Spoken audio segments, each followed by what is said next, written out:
Welcome to Gen Z Hoops, the Gen Z basketball, coaching, and sports business show.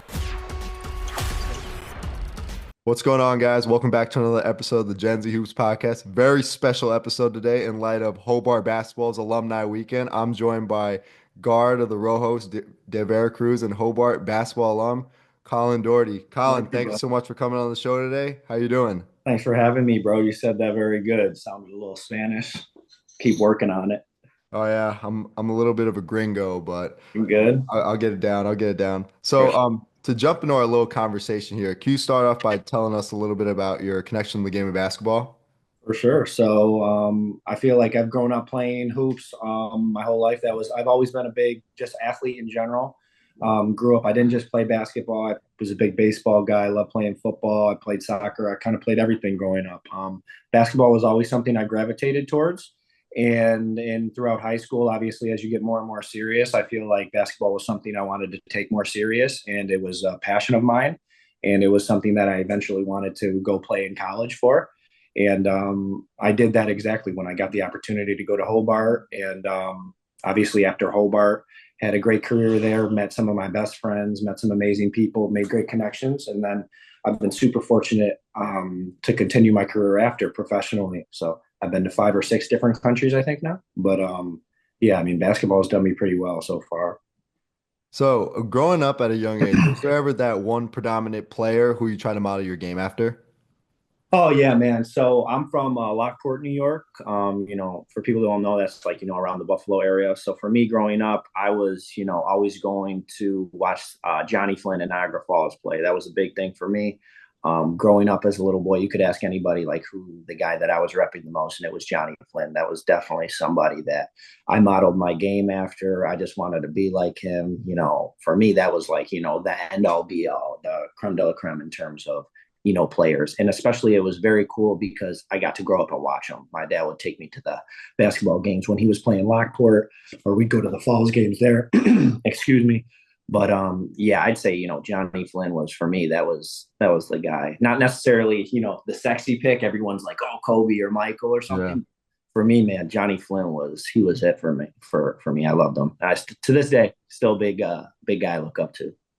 Did you ever get an opportunity to meet him or like ever go at him ever? Yeah, no. So I never was fortunate enough to play with him or work out with him or anything. I did meet him at a Lockport versus Niagara Falls basketball game. It was super funny. I saw him kind of in the corner, and as me and my buddy were leaving, I saw him, and I go, I think that's Johnny Flynn right there. And he was trying to make his way out, and I go, I gotta go say what's up to him real quick. So I just went up to him and I tapped him. He was with a few of his friends, and I just really told him, I go, hey man, like, I don't mean to sound weird or too forward, but growing up, you were literally like my idol. I watched all your high school games. I was a huge Syracuse fan, had all the gear. I was at the 6 overtime game where he beat UConn in the Garden. So I just had to tell him all that, and I go, man, I just want to let you know how big of a fan I was, and just how great of a player he was. So I shook his hand, and I kept him moving. But I thought that was a cool opportunity for me. I actually have a similar story. Like, since I'm from Queens growing up, like I used to go to school down the block away from Malloy High School where Cole Anthony used to play. Oh yeah, okay. I know he's not like that much older than me, so it kind of makes it like a little weird. Yeah, no, for real, bro. Yeah. It But was I, weird, like it was weird navigating that because obviously I am a fan, but at the same time, this was a few years ago, so I'm still like I'm 28 now. I feel like I was probably 25 or something like that, and then I'm like I'm going up to this other guy who's a grown man saying, "Hey, bro, I was a big fan here." yeah. It's I'll weird kind of towing that line. People used to make fun of me because I literally just saw the picture on my phone. It like popped up from like how many years ago when I was in eighth, Yeah, me and Cole. And I literally went up to him after the game. He like fried like our, what do you call it? Like my zone school, like St. Francis yeah, Prep yeah, down the yeah. block. And I was like, man, I'm such a big fan, this, that. And I'm in eighth grade and he was like a 10th. junior at the Yeah, he's time. like a 10th Yeah, grader. so it was kind of weird, but I can connect to you on that note. I like that. You just got to pay homage wherever you can, man. It's like just giving accolades. That means a lot, I think. Oh no, of course. When I saw that guy walk in the gym, he came in with overtime, like Oh slash yeah. high school, like all those cameras around. So me being like a like neurotic middle schooler in some Oh, sort of of course. way, like I just think it's like so cool. So Dude, that's the dream right there. You're like, is that Cole Anthony over there? Like, you got all the cameras, you got everybody. You're like, shoot, this is the big time right now.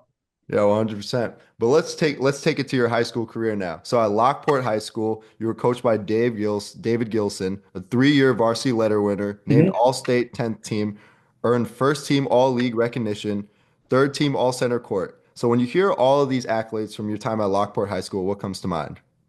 Man, I was just super fortunate to, I feel like, continue to like grow my game through when I was a freshman, all the way to being a senior. For people that know me, I was a very late bloomer. So like as a freshman, I was extremely short and slight. And finally, I think I graduated high school as a senior. I was probably around 5'10", 5'11" maybe, and probably 140 pounds, something like that. So I feel like everything I did was super. I'm super proud of it. I definitely put in work to do accomplish all of those things, but at the same time, I feel like for me, like my high school career, the biggest thing that sticks out to me is just being able to play with my best friends that I grew up with. Going to a public school like Lockport. These are your friends from, the sandbox kids, I like to say. So these are the guys that I met probably for the first time in kindergarten and first grade, and we ended up forming that bond through playing in elementary school, growing up going to the Y all the time, and then so just being able to like go through that with my best friends to this day. We're in contact all the time. Whenever I'm home, I'm seeing them. I think that was the most special thing. I never went to like a public school or anything like that. I always went to a private school, but friends who I know who played out in Long Island and all those high schools. Did you ever have like that sort of buzz kind of when the whole town comes out to your game on like a Friday night or so where Oh, for you get sure. fired up? I think that was a big thing, like with Lockport versus Niagara Falls. I mean, that's just a good example right there. That's a big rivalry. Just like there's a lot of competitive players in that area, a lot of great players from both Lockport and the Fall. So that was just a good example. Like whenever you had that game going on, that was going to be a very like hyped up game, a lot of energy. Just competing out there at a high level. So I loved it. The public school feel is so different from private. I kind of was fluctuating between going public or private. My dad he went to a private school in Buffalo called St. Joe's. Yeah. So for me, that was his alma mater, and obviously he was like, hey, let's always keep that option open. But when he saw the great friends that I had, and obviously growing up through Lockport, and then just seeing the type of team we had and the ability to like win some games and really be competitive going into the sectionals, and after that he was like, man, let's stay at Lockport. You can get a great education there, and you can be with your friends, and you can compete at a high level. So I thought that was kind of where I'm glad it stayed at, just because I would have loved to go to St. Joe's like him, but I thought public school was awesome. So your high school career didn't end there. You ended up, sucks to say that you went to a fellow knapsack rival there of mine, Westminster, the Westminster Yeah, school. come Me on, being a man. Salisbury guy, Oh can't give you man. that much hype. But what was the decision like to make? What was it like to make the decision to go prep, and why did you choose Westminster?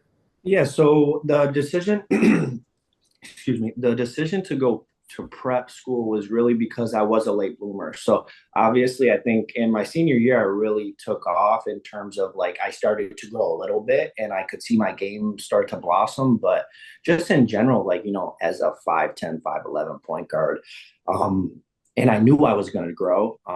My parents were like, man, maybe you just need another year to develop. And that one year, I was a young 17-year-old when I was a senior. So obviously, having that extra year to develop your body, but just get acclimated mentally and emotionally to obviously being away from home, being in a different environment, whether it's prep or in college for basketball was a big thing for me. So I really was just I think it was a big thing just for my development, in terms of being a late bloomer. And then obviously choosing Westy, I was looking at a bunch of different schools. It was Loomis, Chafee, then Tilton was a big school I was looking at. But honestly, like Westy just took it for me, and that's strictly because of Coach David Pringle. That's like to this day, it's like my mentor. We talk, you know, still to this day. Like he's always checking in on me. He's texting me while I'm overseas. And he's who me and my parents, that's who we bought into, when you're going to all these schools and you're shadowing and interviewing them and they're interviewing you. So I really bought into Coach Pringle immediately. My parents loved him. And he was probably the biggest blessing for me just because I think he helped elevate my game and get me to a different level. Was there ever a specific moment on the floor that you have from your time at Westminster? That I can recall, like something that really stuck out to me would probably be a rivalry game against Avon. I had 37 and it was at Avon. Hate those guys. Oh man, like you can't like those guys, of course. They're public enemy number one, they're Avon. But that was, to me, that was probably like just something that was, to this day, like I still watch the film sometimes just messing around, and I'll see Coach Pringle over there in the corner going absolutely crazy.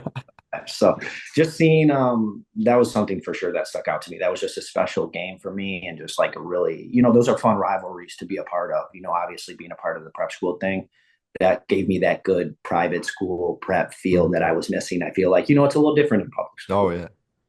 I don't want to get too off topic here, but I gotta share this story with you. Yeah, We let it play go. my senior year at Salisbury, we play Avon on their senior night, right? Oh yeah, So they're doing like their whole ceremony. They don't even let us like warm up on the court. So they like blocked us. So we had to of sit in the course. locker Yeah. room and get cold for like 45 minutes. That sounds like something they would do. Yeah, so we're just sitting there, like I'm like listening to like my music. I forgot what nothing stuck out to me like what I can recall that I was listening to, but all I remember we're just thinking like like F these guys, you know what I Oh, mean? for sure, man. Like That's so, that's a little mental warfare before the game. oh You got my to give it gosh, to them, but of no course. warm up. We go No, out there, we crowd going crazy. Guys are in like costumes, like I mean, cursing at they're me. nuts. They are nuts for there. Horrible. That environment. Oh yeah, Was Salisbury an all boys school too? yeah, so Yeah, that's why see, we like clash all the time. But oh, boys we school. ended up spoiling their senior night. I took like a go to sleep on like Oh, I love picture that. I love that. on their logo, and that I'll never forget that. Just spoiling those guys senior night. I was always a fan of the away games, man, especially in prep school. I thought they were so much fun. I enjoy away games in general. I feel like that Mhm. kind of hostility and that environment, I think it just brings out the best in you. So I'm sure you had a great time just being able to spoil their senior night, just let them Uh-huh. know about it, let them hear about it. And they had all those like D1 recruits and all that stuff. I'm like, get the hell out of here, man, with all that. No, we did it. You did it how you needed to. I love Of that. course. So let's talk about your recruiting process now. What other schools were you looking at, and why did you ultimately choose Hobart? It's a great question. So other schools I was looking at, I feel like it really came down to a few. So I had a scholarship offer from Damon College. I think it's now Damon University. It's a Division II in Buffalo, by Coach McDonald. Great program there. They're actually killing. They're super killing it this year. I don't even know if they've lost yet. They're like number 2 in the country, but just was a great program, a great opportunity for me. I love Coach Mack. And then I was looking at Rochester. Obviously, just a great school in general. I had a great relationship with Coach Flock over there. I love the program. I love the culture over there. So I was like, "Ooh, I really gave that like a very good hard luck." I was talking to. Let me think. I was a big NESCAT guy. I was always trying to Mm, get in there. Unfortunately, I feel like my test scores, man, I couldn't get over the hump. So that was the yeah, biggest thing for me. I was talking to those schools as much as I could. It just came down to ultimately making the grade with the standardized testing, yeah. and I never could get that number that they were looking for. Um, and then I'd say that's pretty much it. Just your classic like D3. They're kind of like, for me personally, I feel like I was getting recruited by a lot of the same schools all the other guys did. Right. Um, but yeah, and then for me, Hobart was immediately something that I gravitated towards. So my coach Sweeney, he was my head coach at the time. You Obviously, coach at Con now, right? huh? Yeah, so he's at Con College now. Coach Sweeney was recruiting me a little bit while he was at Elon prior Wow. to taking the Hobart job. So I had a nice relationship with him through that connection. And I never got an offer from Elon or anything, but just talking to Coach Sweeney, it was always something that was just on the table. I think they were just like taking a look. And then when he ended up taking the job at Hobart, he immediately contacted me and was like, "Hey, like, this is what I'm envisioning for you. Would love to have you up for a visit, X, Y, and Z." So after that, I had a great relationship with him. I went up with a visit for my mom and dad, and myself. Loved the Hobart campus. Obviously, it's so tough to get a feel for it, Right. without actually going to school there. But just that was as good of a feel for it as I could have gotten. I went and I think I was there on Ali Marpet's like pro day, so he had all these NFL teams, on the bars, Yep. like doing his training or his workout. So I thought that was cool. And he was like, "Man, like you don't have to go." you don't have to go anywhere else other than here to get to where you want to get to. Because I told Coach Sweeney that I aspired to play overseas. That was an ultimate goal of mine. So it didn't matter where I necessarily went to college, as long as I was going to have an opportunity to pursue that. So yeah, that's kind of my recruitment process. And eventually I think I just chose the place that I felt most wanted. And I felt I was going to get the biggest opportunity to, play right away and just get that experience. So let's talk more about your freshman year. What was your mindset going into your freshman year? And can you talk a little bit about your transition from the high school game to the college game? For sure. I feel like honestly, that was a huge transition for me just from like high school to my freshman year because my body started to really grow. So I graduated at 5'10". I came into my freshman year, I was about 6'3". I'm like 6'4" right now. So I feel like that was a big thing just in terms of my body. And, like obviously the bigger, stronger you get, all of a sudden the game gets a lot more easy to Yep. me. So I go from like, going up for layups to now it's like, hey, I can go through the lane and I can punch it, or just like, my movement. So I think I really blossomed like physically, but in terms of like my mentality going as a freshman, I was super hungry. Like I wanted to come in and definitely, I had a chip on my shoulder because I always wanted to be a scholarship guy. So Yeah. I'd be the first one to tell you that I wasn't exactly so thrilled to be going to Hobart the first day. Mhm. Part of me felt a little down because as a kid who is aspiring to get a scholarship, who wants that, I felt a little bit slighted in that aspect. But at the same time, like once you get centered and you're like, hey, this is where I'm at right now. Like let's do it. Like let's do this first. I feel like I really was just trying to like, make baby steps, little things I could check off. Like, it's a little thing. It's like I wanted to show them I could just bring value on the court. And then all of a sudden, once they see that, I was like, okay, now I can start.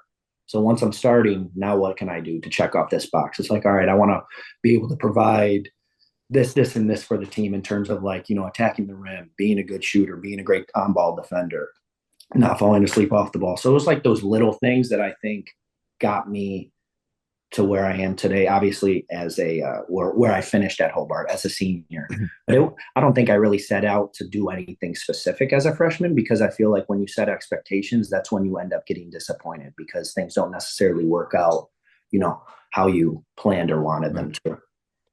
It seems like you're kind of buying into that little slogan that all our coaches always say. Like, I don't know if you ever got that shirt, "Be where your feet are." Oh man, I got a million of those shirts. Man. I got so many of those shirts. But seriously, I mean, that's definitely something, I feel like I embrace. I think everybody can. It's not looking at it as a big picture, it can be super overwhelming. So for me going as a freshman, I'm like, man, like as a freshman, you're just trying to contribute any way Mhm. you know how. So looking at it as a big picture of all these things I wanted to accomplish, all these things I wanted to do, and you haven't even really had your first practice yet as a Right. freshman, that can be overwhelming.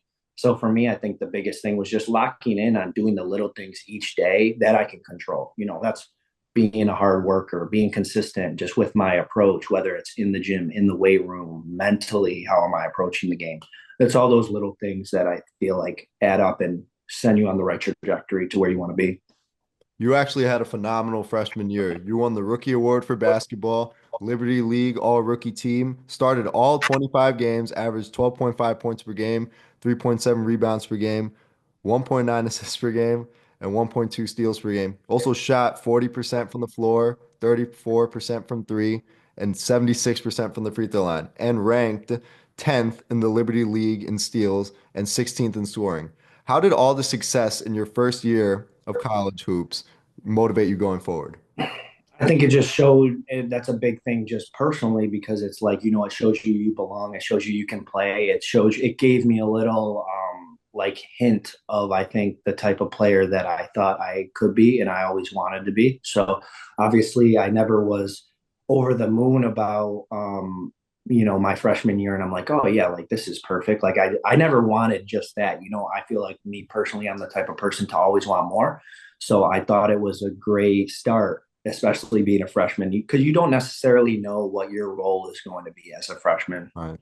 And me, when I chose Hobart, I went there because I had the plan. I wanted to really have an impact right away, and I wanted to gain that experience. So I thought that was exactly kind of how it worked out.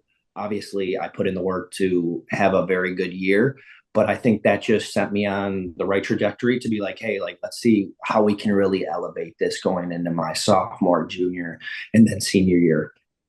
So we all know as a college, me and you both know as a college basketball player, the off season from going into your sophomore year is one of the most important off seasons because you want to form that separation. So that off season, if you can recall, what were your goals and basically what were you trying to work on the most? Oh man, I mean, there wasn't one specific area. It was just like, I mean, you just shouted my numbers. I could work on every area, whether it was being a better passer, getting my teammates more involved, whether it was my percentages. 40% from the field, that was an immediate thing for me. I got to get, I want to be a 50. I always aspire, no matter where I'm at, 50, 40, 90. You can aspire for it. You may not get it, but that's something great to shoot for. Right. So, obviously shooting is a big part of it. But just, I think, being diligent daily about doing those little things that you got to know you're never going to make a huge jump right away. It's just being diligent every day. So every day I'd be in the gym, I'd be working on whatever it was that day. We could be working on shooting off the catch. It could be off the dribble. I could do a lot of ball handling that day. I could work on live situations. It could be finishing. And then obviously I try to really put an emphasis on my body because I feel like, I'm a long, wiry guy. So the strongest I can be is going to be a huge advantage for me. And obviously my teammates, because then that allows them to know that I can handle my own. They don't have to help me in certain situations, especially defensively. So yeah, I feel like that was I didn't focus on one specific thing. It was everything. I was like, man, let's just try to improve at everything I can. During the earlier phases of your college career, was there ever a moment where you were feeling like discouraged or really stressed about how you were playing or how things were going? For sure. I mean, you'd be mistaken if anybody told you that wasn't the case ever. So, I mean, there was literally every year, whether it was during the season or the off season, where I felt like that at moments. And I think it's just very important to keep that in perspective that it's okay to feel those things, and that's very normal, especially in athletics.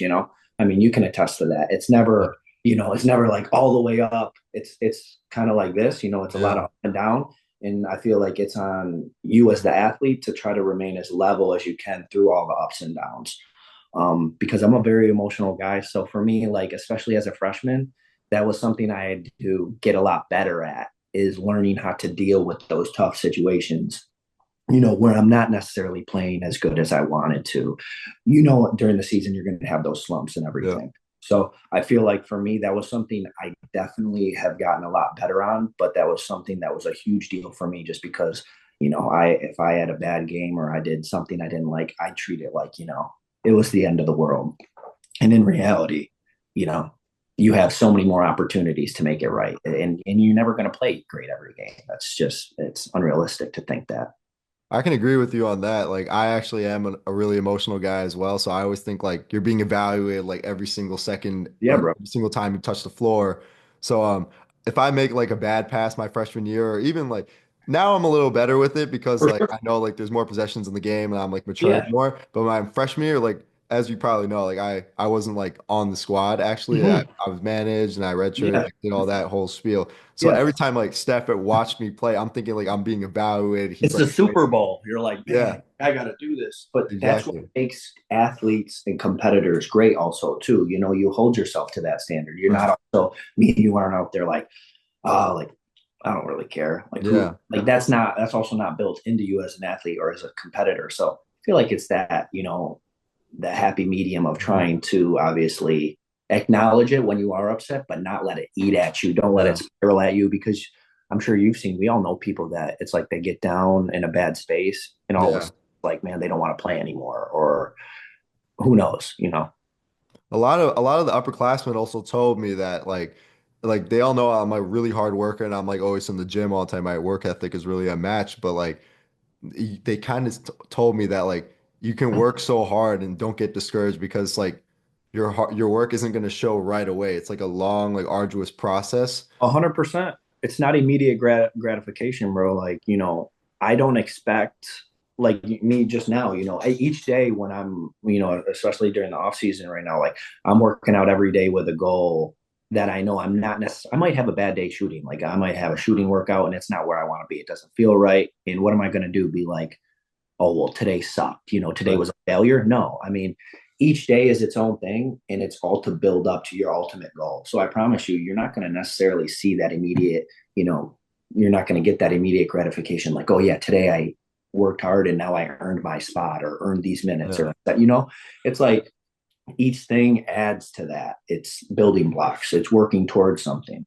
So I thought that was always something to keep in mind too. Like, don't get too ahead of yourself. Just keep your head down, and it's really about the work. Right. Because then once you put in the work, that's all your confidence right there. You go into the game, you let it rip. You wouldn't look, man, I should be able to do all these things.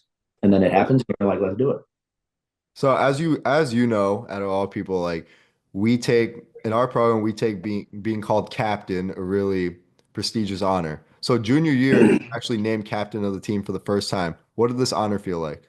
Oh, I mean, it was like it was definitely a tremendous honor just because of how highly I think of all of my peers on the team, all of my teammates, all of my brothers, I call them. So obviously, it was a team vote. So for them to choose me and Luke was a big honor for me, and it just made me feel good because I really want to be that guy where I feel like I'm not just about like myself or looking internally. Like I care about the other guys on the team as well, and I think they all realize that. But yeah, it was just a tremendous honor, obviously, just for them to look towards me, look at me for whatever it was, to lead them, for guidance, to pick them up one day, just to be a voice. I feel like everybody had a voice in our program, but for me, just for them to call me captain was always like just I thought it was a big blessing, and it made me feel really good. So let's fast forward to your senior year. You took home honors such as captain again, NABC All East Team second team, D3Hoops.com All East second team, USBWA Rochester Area NCAA Division II and 3 team, All Liberty League first team, William J. Napier Class 57 Memorial Award, Bob Ford Class 54 Memorial Basketball Award, and you also finished second in career scoring with 1,715 points, third in free throws made with 423, seventh in career three-pointers made 146. Man, that's a lot, dude. I Damn. know it's a mouthful. You can keep going. Don't Yeah, worry. I'll keep going, man. I'll keep going. Man, I Ten- wanted that All American on there though. That's the one thing that's missing for me, man. I needed. I always wanted to be. I always aspired to be an All American. So for me, that's the one thing that was missing off of there.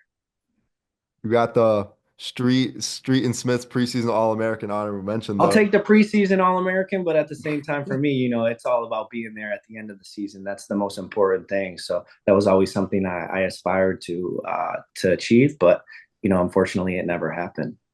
It's all good, though. And I left off one thing. You were 10th in career assists all time at Hobart Come with on now, 79. So you your got to. passing got better right there. I did get better. I still could have been a higher up on that list, though. I need to be better overall. But man, I'm super blessed just to. I feel like that all those numbers or all those accolades just show like how I was trusted by my teammates and like my coaches to go out there and make a play. So I feel like that was just like it's all thanks to them and giving me the opportunity, really. At what point did you know that you wanted to go pro after your senior year? Oh man, like I was having conversations with coaches through the recruiting process, going in to be a freshman. I Right. told them I was like, hey, like my goal is to obviously be a professional basketball player overseas. Obviously everybody's goal is the NBA, but as a Division III guy, I saw quickly that there was a big market over there. And it was definitely, it had potential. And I think just me, I kind of understood where I was going with the game. So I was like, man, I think I could really get there if this all ends up working out how I think it could. So I was, doing my work early, talking to coaches like, hey, I'm just letting you know, like, can you help me? Like, is this a program that can help me get to, professional basketball? So that was something that really went into a lot of my decision making, like going to school. But yeah, I mean, I told my coaches, they knew immediately after the season. I was like, yeah, I'm going to pursue this, and that's when it started. Obviously, looking for agents and doing all like just the due diligence of interviewing people. Who do you want to deal with? All that stuff. What was your training like in that off season, like trying to get a professional contract? Oh man, it was super tough. I was fortunate to get connected with Ernie DiGregorio, who's like just a Hall of Fame basketball player, played for the Buffalo Braves, just an amazing basketball savant, I call him. So for me, I was connected with him through a family friend, and he was working me out nonstop. I'd be in the gym with him. We'd be doing these crazy shooting workouts. Because for me, he said, he's like, hey, man, you got to get better at shooting the ball off the dribble, and you got to get better with your range of shooting the ball and just shooting at a more consistent basis. So for me, man, I was in there with him. Like my dad would just be watching us like for hours and hours and just reps. I mean, my tricep is like, it's twitching at this point. I can't even get it up anymore. So, I mean, it was definitely super tough, but I think that's obviously, you're trying to go into the process and be ready for whenever you get that opportunity to go and compete, whether it's an immediate contract or you have to go maybe try out for one, that you're ready to go. Do you recall your first professional game? What was going through your mind? What emotions were you feeling? Were there any Oh, nerves? yeah. So I was in Cyprus and I got over there. And it was actually funny. So I got over to Cyprus. I was on a tryout thing. They just wanted me to come over and see how I did. I thought I played great that first week I was there. This was just practice, and they ended up sending me home. They're like, "Yeah, we just don't know if you're it for us. Like, we're not gonna offer you a contract." Then a month later, they end up offering me a contract to come back. They're like, "Yo, we need you." I play immediately when I get off the plane, and they're like, "Yeah, you're gonna guard the one of the top scorers in the league." Yeah. So I was like, oh boy. I was like, so I'm finding out real quick. First of all, this is how professional hoops works, how cutthroat it is, but then obviously how quick the turnaround. I got right off the flight the next day. It's like, hey, you got a game. And then obviously just in general, it's like, okay, this is the role I have to fulfill right now. They're like, hey, we need you to go guard this guy. So obviously I was super fired up. Just a huge blessing because that's something you always are probably thinking of in your mind, like, man, I just want to play that first game. I wonder what it'll be like. But it ended up being a real good first game. I think I had like 8 to 10 points. I guarded the guy really well. It was just cool to feel that bump for the first time, be a part of it. So it was a great experience. Do you ever feel like just because you're American, these people in these different countries hold you to that higher standard? Of course. I mean, that's why you're over there, as the American or the import, they call it, they're bringing you over to help the team. Odds are as the American or the import, you're getting paid more than a lot of the guys on the team. So your team is going to hold you to a higher status or standard. And then the other teams as well. I mean, for sure the other teams are aware, hey, this is the American, this is what he does. The scouting over there is awesome. I mean, these guys know what you're doing. It's truly like, it's so tactical. You have to be on point. But yeah, I mean, without a doubt, the Americans definitely get held to a higher standard, or just the imports in general, compared to the local guys. Other than the United States and Cyprus, you also played in Kazakhstan, Serbia, Switzerland, Russia, and now Mexico. What were Mhm. the biggest challenges living in all of these different countries? And can you also talk about how the style of play may vary in each country? Yeah, that's a great question. The style of play is something that I feel like differs from each country for sure. So I'll attack that one. I feel like, it depends where you go. So, for example, Russia and Serbia, super big on tactics, a lot of half court, not necessarily a ton of up and down. A lot of big, strong guys over there, very physical. And then compared to Mexico, I feel like Mexico is very similar to like, G League or NBA type up and down. Obviously, the rules are still the same as overseas, 3 seconds in the lane and everything. But I thought Mexico definitely was more of a faster pace, kind of different athletes, but still extremely physical. And then, yeah, I'm trying to think. Switzerland was, I mean, they're all kind of similar, but the same, but those are the two that kind of are the furthest for me. I'd say like, Serbia and Russia are on one end of the spectrum. Mexico is probably the other. And then everything else is falling in line there. So I know you mentioned shooting off the dribble more and your pull-up game and as well as improving your shooting. But as we all know, like throughout the years as we continue to play this game, our game sort of changes for the better. What has been the biggest change in your game while you've been playing professionally? Oh, without a doubt, just my ability to defend at a high level, which I knew, and this is why I feel like my coaches were always so hard on me, no matter what level. They knew that I could always play defense at a high level, and I could be that, defensive presence that I think I am now. I feel like just it takes a while maybe to get there mentally. I feel like, um, whether that's, I don't think it's necessarily because I'm worried about the run. It's not like I don't want to play defense. It's all just like it truly is a mentality, and learning angles and everything. And then I'd say in general, just I'm trying to think, really just I'd say I don't know. I'd say just like elevating, making sure your IQ is always there, type Mhm. thing. Like each year, I feel like it's just you get better and better in terms of what you're looking for, your knowledge of the game. But in general, I feel like I played majority point guard all throughout college in my career. I was not a two at all, maybe here and Right. there. I get overseas, they're like, yo, man, we like you at the one, but we like you at the two as well. So obviously, you go from having the ball in your hands to not, and learning to play without the ball. That was probably one of the biggest areas that I've improved on and I've added to my game. So currently, I'm going to take a shot at this name again. You currently play for the Halcones Rojos de Veracruz. Yes, I Nice. said it. You Let's know, go. that's really good. How are you liking playing in Mexico for the squad? Oh, playing in Mexico was amazing. It was unbelievable experience just being around those fans. The fans were super passionate. Playing in the there was a bunch of nice arenas over there. I thought they were beautiful. The weather was nice, but it was just it was very high level basketball. I was fortunate to play with a lot of great vets and older guys on my team this year who really taught me a lot on and off the court.